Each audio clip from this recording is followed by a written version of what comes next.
A lot of white socks with dress shoes in this bitch. God, I hate funerals. Yeah, they're stupid. Thank God I'm not going to die. What do you mean? Of course you are. I'm not going to die, Brian. I'm like Jim Belushi. I am worried about my funny brother, though.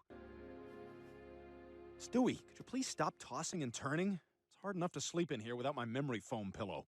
I can't go to sleep, Brian. I'm scared. Of what? Of death. Really? Like what? Tell me. Are any of them blindly reassuring? Look, it's late. We'll talk about it first thing tomorrow. Geez, I gotta say it's weird to see you so worked up about this.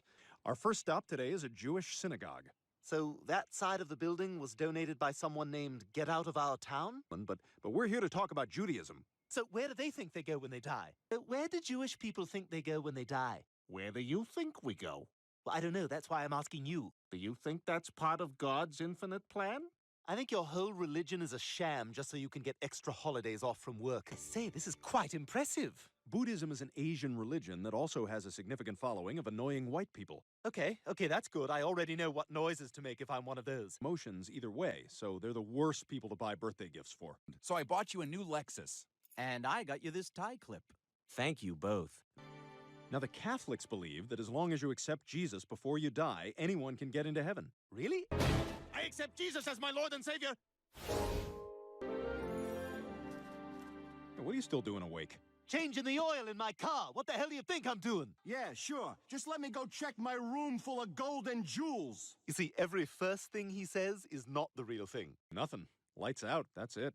That's not comforting at all. Come from nothing, and we're gonna become nothing. The end. Night, Stewie. Lights out. Did you hear him, Rupert? Life is just a big joke.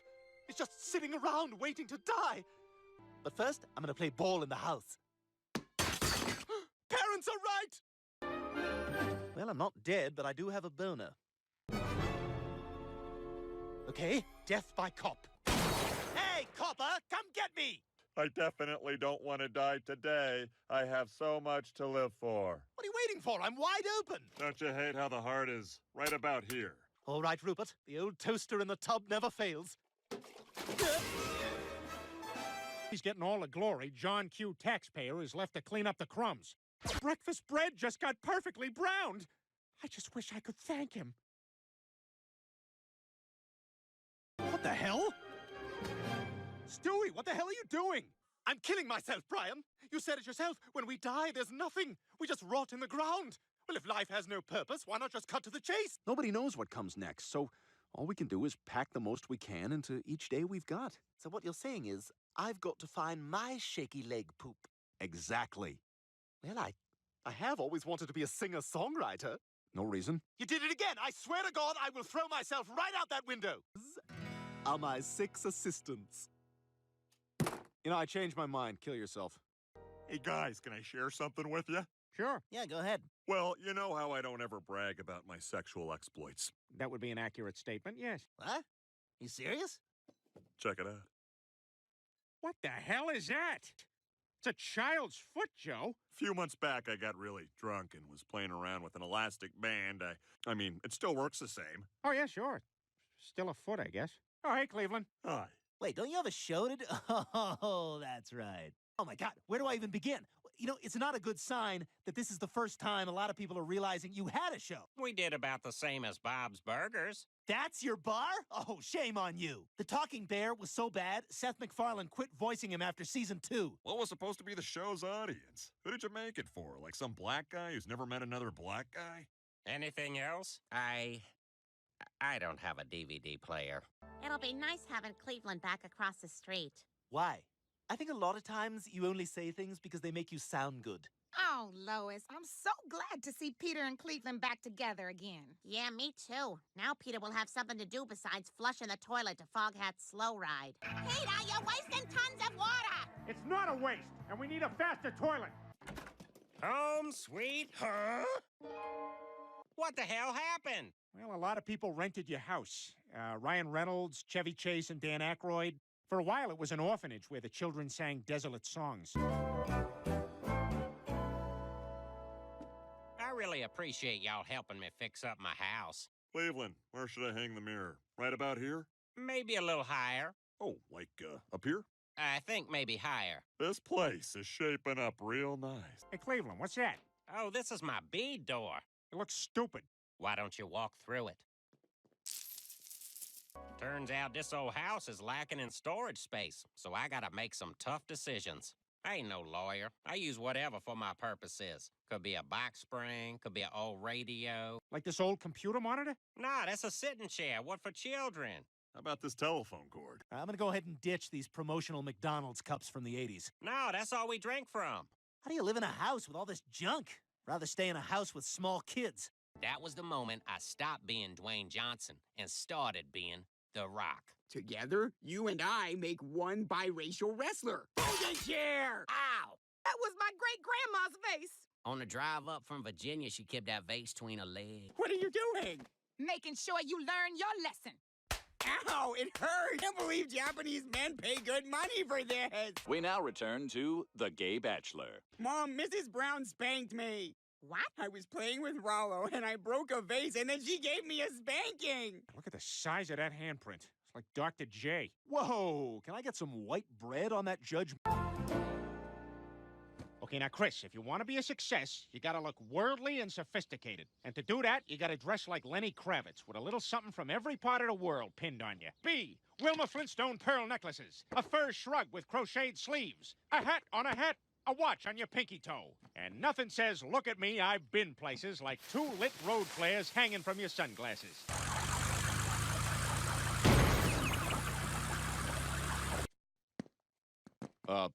What are you doing? Well, I've been trying to make Chris less of a fat dummy, and nothing seems to be working. So now we're high-stepping around in giant hats. Tip of the giant hat, sir. And fat. Peter, I have to ask, are you pushing Chris so hard because it's what's best for him? Or are you trying to make up for your own disappointment about how your life turned out? No, that's the opposite of what I just said. Chris, your best chance for success is to be cultured and worldly, like our dog. So starting right now, you gotta follow Brian around and do everything he does. All right, I'll do it. Just follow my lead, Chris. Because I think you could be something great.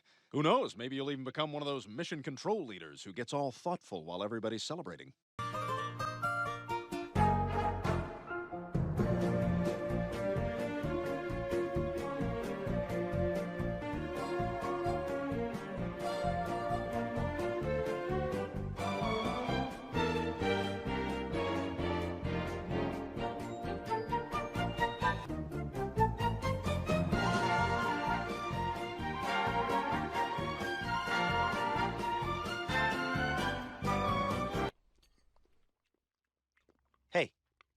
Hey, chew that way. Dinner's no fun without Chris here. Biscuit at you? Good evening, all. Apologies for being so tardy. Ah, Chris, you're not tardy. We tested you twice. There you guys are. We were wondering about you. Wow, look at my sophisticated young man. You're certainly taking to Brian's example. If anything, he's teaching me. I mean, not really, but you know. Oh, Dad, that would have been fine for the old me, but Brian and I have to be going. Oh, okay. Yeah, we're off to see an old movie on a temporary screen in a muddy, freezing park. Lost my son. I got a skin tag in my crack and it stings when I don't wipe right. This has been a bad dinner. There you two are. Sit down and join us. I can't stay, Mom. Brian's showing me all of his favorite stuff to do. Getting spooked when the furnace goes on? We're participating in an autism walk. He says the things we don't care to say. Bye! Man, I'm sick of how much time Chris is spending with Brian. Probably smooching pickles, because they're a couple of pickle smooches. Paul was a good man. A good friend. I'll always remember how supportive he was.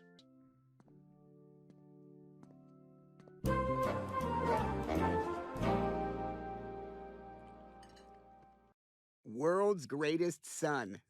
This world only has one son. What kind of idiot made this mug?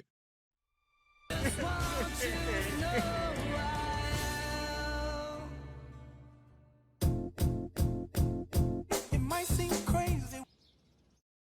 All right, Chris, now I know you're all sophisticated now, but no man can resist the siren call of mentally impaired supermodel Kate Upton. Oh. Yep, we missed it. Come on, get out of here.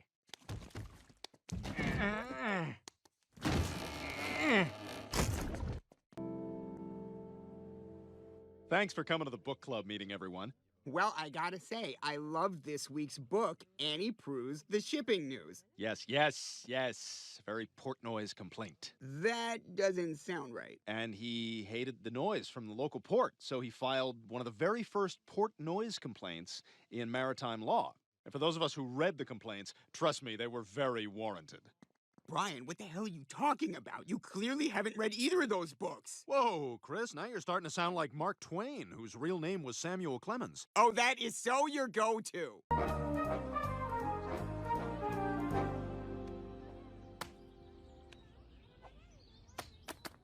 See, this is why you're so great, Dad.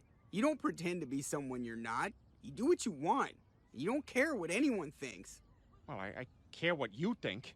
Don't worry, Dad. I could never be too good for you because you're the best. And I want to be just like you when I grow up. Yeah! And the mama panda doesn't do anything about it because she was blinded to make her more submissive. You're right. You know, Chris, all this started because I was feeling bad about being a failure. Come on, Chris. Let's go get an $18 Coke at the Terrible Zoo restaurant. Yeah!